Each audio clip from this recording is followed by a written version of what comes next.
Drug Reduction Elimination Action Mission gala Pynlong ke Jingialang mendak sengi bat Kmie KHASI ki Samla ke Ktah ke jing Kmie di Drok.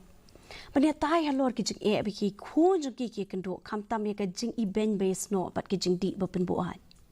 Mission Director ba Francis Karshiing ula batai ba day ben shim ye ke jing Kmie di Drok kum ke jing pang bola pen pau ke jing persang jo ke sorkar ban kershan ki Samla ban lat na kani. Kini ke Jingialang ketemu ban age Jingarap bat jing kersan ya barok ki Samla ki bangat haka jing Kmie bat ki Kmie ki kpa. Uba Francis ula pentikna ya ki Kmie ki kpa ba ke dream ke sngo tho ya ka khia ka shon ke Jong ki bat kumta kan trish tam ban ai ki la Jingarap badon kam na ka benta ki ni ki khna. Family plays a very important role in the rehabilitation of any youth. Another issue is the stigma which families carry.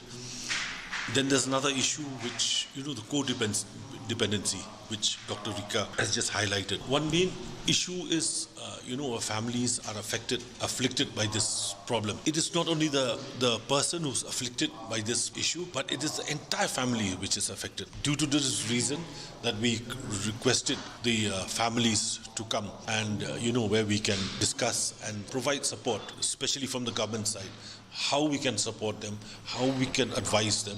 So today we have called a few counsellors and they have given their talks and points on how family, particularly to strengthen families to face this issue that has fallen in their family. Ki nong rep sensar ka than